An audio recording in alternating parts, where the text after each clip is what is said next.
This is Sitaram and welcome back to our viewers to TV Jaagriti. Sitaram TnT continues.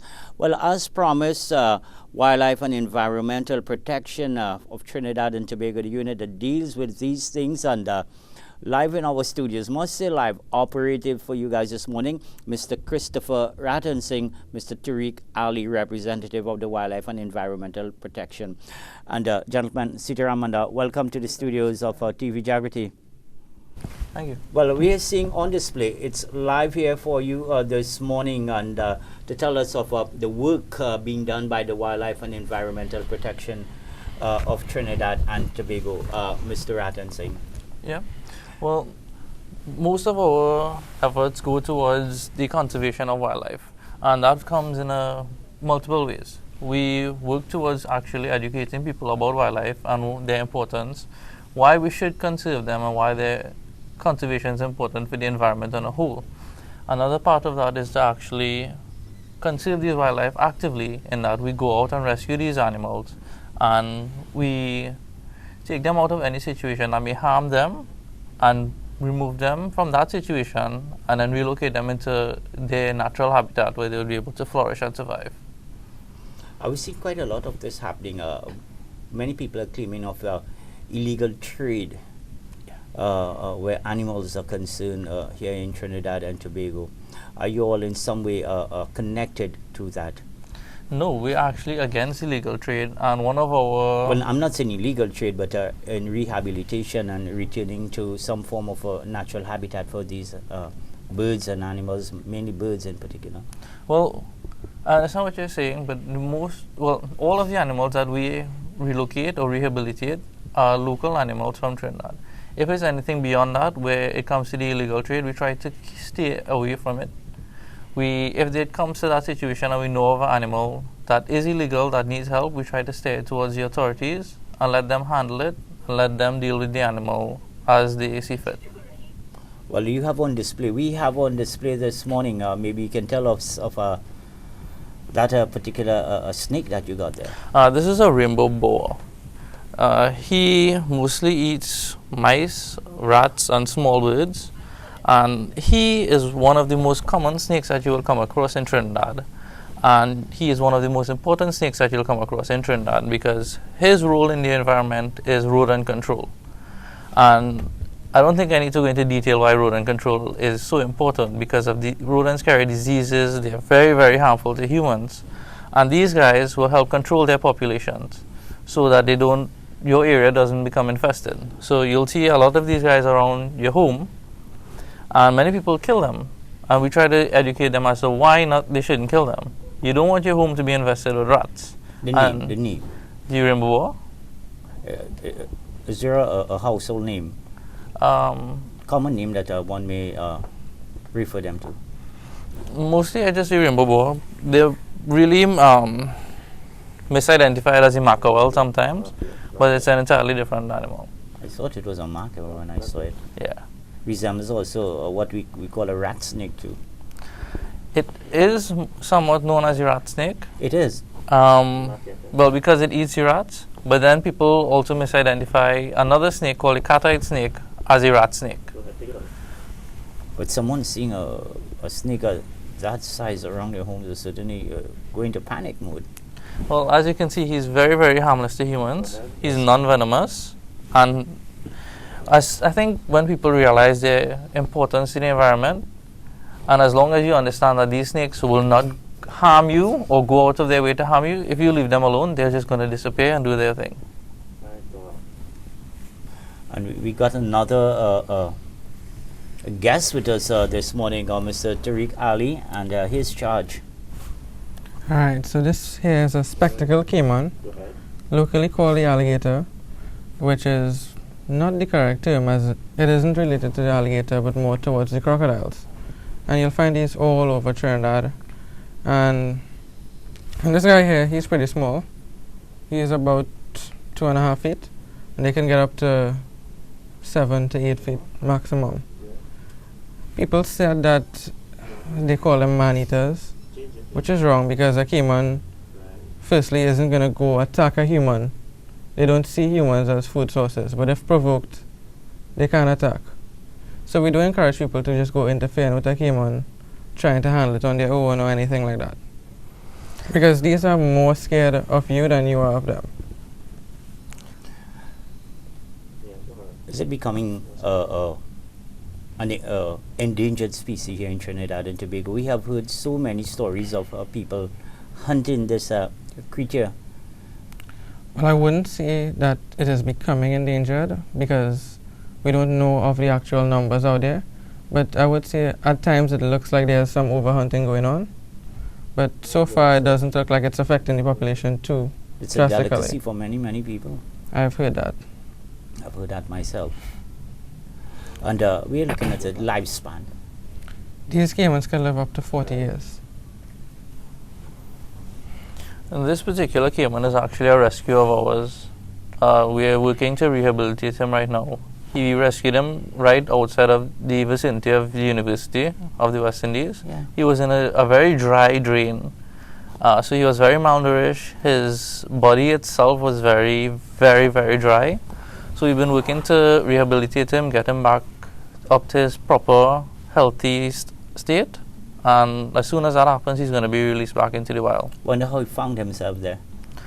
It's possible that he got caught in the floodwaters, got stuck there, and then, well, there's really no other way for him to get back out. Water somewhere. Not too far from where he is, there's a major ravine, and it's possible that he just got washed down into that other drain. Going back to the rainbow, is that a maximum size? No, his maximum size is about 5 feet. So he is still quite young, and yeah, he's growing. I'm not too sure if the cameras can actually get it, but there's a very iridescent color on him, which is how he got the name rainbow boa. If you look at him under the light, you'll notice that there's sort of a rainbow sheen on his scales itself.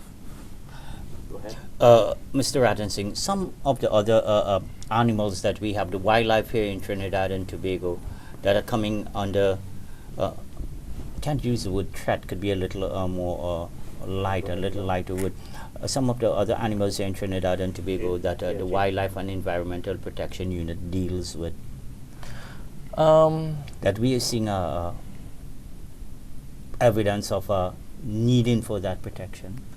We have animals. Let's go to the Pommy one, which is the silky anteater. That was one of our most, well, twice we have had to deal with the silky anteater getting into populated areas. And they are an endangered animal because we don't see them very often. They are very, very rare, and their numbers are dropping. The last that was checked. The silky anteater is just one of those instances.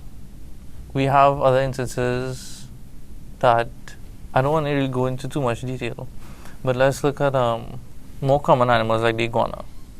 Iguanas are being really overhunted. So we have populations of the iguana, yes. They're very healthy right now, yes, but they're being overhunted, and the times that they're being hunted is going to cause them to lose their numbers. The hunting period coexists at the exact same time iguanas have their breeding period. So imagine that these animals are being hunted while they're breeding. So many of them aren't able to finish their reproduction cycle. They're being hunted, they're not able to replenish their numbers. So obviously the numbers are going to deteriorate over time. There was a period of time where hunting was prohibited. Yeah. For a certain period of time. Did that in any way, well, in my view, would have contributed to growth in population where wildlife is concerned? Yes, it would have contributed to the growth in population, but it would not have been a significant enough contribution. Because, yes, people would give the argument that we see these animals often, they're around, but are they around as often as they should be? No. Because there are some areas in the forest where you don't see these animals at all, where they would have been entirely flourishing with them before. And then on social media, you're able now to see how many of these animals are being removed from the environment. And then sometimes you see up to 25 to 30 iguanas per trip, per person. So it's not really a healthy removal of those animals, which is why Last year in November, we were invited to the hunting symposium that they had to give our contribution on the hunting period that happened. And one of our major contributions was that we want to see a bag limit imposed so that each hunter is able to remove a certain amount of animals. So there's basically a quota per hunting period. You spoke of areas where our wildlife once inhabited no longer there, being displaced. One of the major concerns that you have where displacement and destruction of the natural habitat is concerned, where all wildlife is concerned, the forests in particular, would deal with the rivers and streams in a bit. Actually, the major places that we're seeing right now that the most concern me is the sanctuaries, the game sanctuaries. We have actual evidence where hunting is going on in the sanctuaries, where a place where hunting is prohibited, and that's supposed to be the safest place for animals. And we're not just talking about simple hunting. We're talking about, at that point it isn't hunting anymore, it's poaching, because it's a prohibited area. Sanctuary, yes. Yeah. And the caimans, the majority of the meat that for poachers, are in the tail of the caimans. And we see that they've caught caimans, cut off the tail, and leave the caiman to die. And this is in a protected area. And there are many, many other instances. I think the most atrocious is the scarlet ibis that they hunt in sanctuaries as well. Many times you go into sanctuaries, you find traps, you find cameras. They're not regulated cameras, they're illegal cameras. So there's a really big loophole in the lack of enforcement right now, but I know that the relevant authorities are taking necessary action to close that loophole, but I'm worried that it won't happen fast enough. Let's go over to Tobago, the Kokrico. People are claiming that, I think it was a couple of years ago, they were having problems, especially farmers where the Kokrico was concerned. It's our national bird, one of our national birds. The Kokrico in Tobago, in bringing control. We have heard of people still hunting them.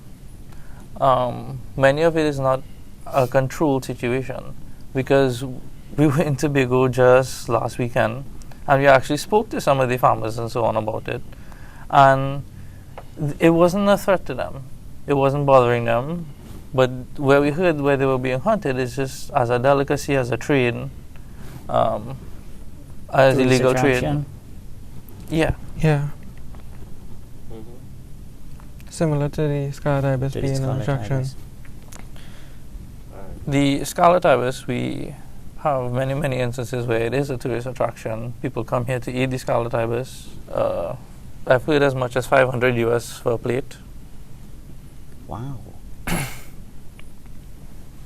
What other wildlife in Tobago do we really have that's coming under threat or attack? It's a small place, maybe not many, probably our manicus, our goatees. Do we find those things in Tobago? Yes, we do. I think the most that has come under threat was the deer. There used to be a really, really healthy deer population in Tobago, and that was overhunted. The last we heard of, there were no deer in Tobago, but there's a current survey ongoing to try and see again if there's any deer. But right now there is no hunting of deer in Tobago because, well, there are no deer. So that was one of the things that were overhunted. And that's what we're trying to avoid in Trinidad. We don't want that to happen again. We don't want any of our animals to be in such a depleted state again. I know recently, going down to the Philbert area in particular, there were a couple of macaws flying across, and the gentleman was saying, you don't touch those macaws, you don't even try to catch them, they are tagged. Yeah. Are they being monitored? I'm sure that they are. Yes, well, the macaws, not too long ago, you wouldn't have seen any. They were reintroduced into our populations, and they are tagged and they are being monitored. They're looking at different things as to where they go, what they may be eating, where their populations may be, where they roost, and they're looking at those numbers.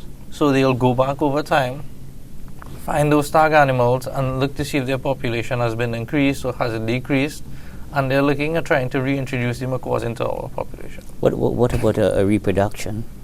Are they reproducing, or is it too early? Yes. Yes, they are reproducing. Yeah. And we've been seeing a lot more. We've seen in the Mayara area, we've seen in the Blanchisseries area.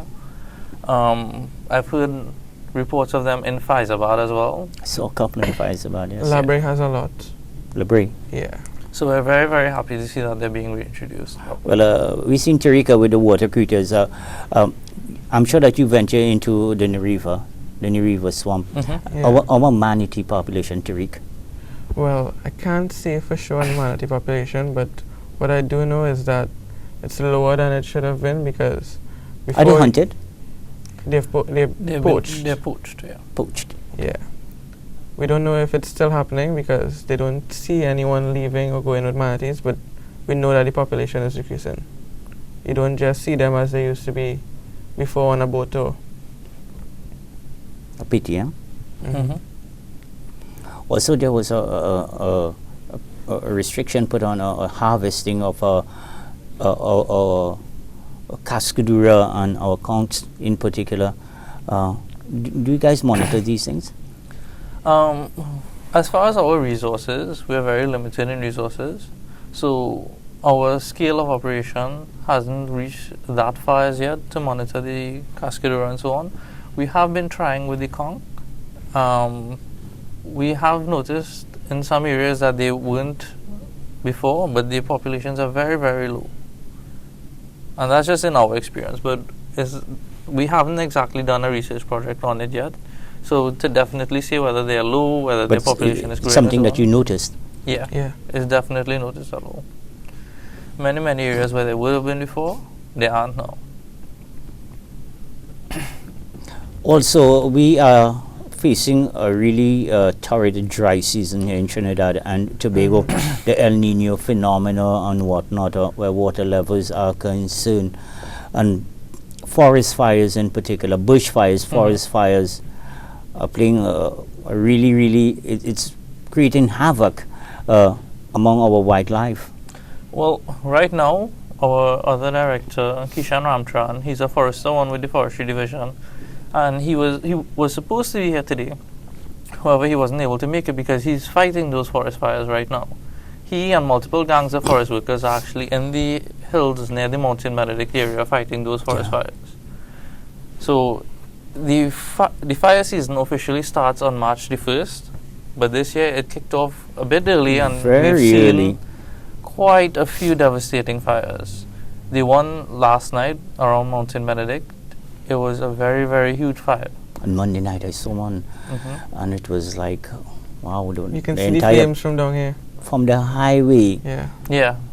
I was like, what is that, a UFO or something trying to dip down on the northern range, and only to realize there was a huge forest fire taking place, and it burns for days. Days. The forest workers, they're there from first daybreak, and they will remain there as long as they possibly could. But it's a very, very dangerous atmosphere. It's a very steep incline, and it's not a very safe place to work, but they brave those conditions and they try to get those fires out. Because not only for the wildlife, but when those fires burn off the hills and then the rainy season comes along, if there's nothing there to support those hills, there's erosion, there's landslides. It's very, very destructive. Destruction of the natural habitat for our animals here in Trinidad and Tobago. Gentlemen, anything that you would like to share with us to create a further awareness with our people, where our wildlife and the value that it has in the ecosystem here for us? Yeah, well, as we're on the fire season topic, many of these fires are started intentionally, whether it's slash and burn, whether it's burning of rubbish illegally. Some of them are just, people just like to light fires and it gets out of control. And I don't think people understand the devastating effect of that. And we are just asking people to be very mindful, be very cautious of what they're doing. You can't get your fire permits, and we urge everyone to do that so that there's proper regulation and there's proper precautions in place. We can ask everyone to try and educate themselves about animals, to understand that they're not just animals, they're alive, They have importance, they have a role to play. Biodiversity is very important even to human life, and we need each other to coexist. Taariq, your closing words? Well, what I have to say is that there's a lot of wildlife in Trinidad, and there's protected species and there's game species. And the game species are the ones that you can hunt during the hunting season, and people need to educate themselves on which one is legal to hunt and which ones aren't. So there'll be less poaching going on, and the poaching affects the wildlife that aren't in good numbers, like the anteaters and the manatees, skydivers, stuff like that. So the other animals, you pay attention to what you hunt, and don't take too much out of the wild, because it's not going to be able to repopulate itself. Kristopher, Rattansingh, Taariq, Wildlife and Environmental Protection of Trinidad and Tobago, we thank you very, very much. Thank you for And having me. of course, we were really glad to have your special guests with us in our studios, sharing it with our viewers. Well, here's where we wrap up things for the morning on Sitaram TnT. We say many thanks to our director this morning, Bimal Ramdani, Ravi R, Darren Butcher, and Vishal Ganeshanel, each and everyone who have contributed so much in making the program and what it is. And well, God willing, we'll catch you guys again tomorrow morning from 8:15. So do keep viewing. It's a wonderful programming right here on TV Jaagriti. Sitaram.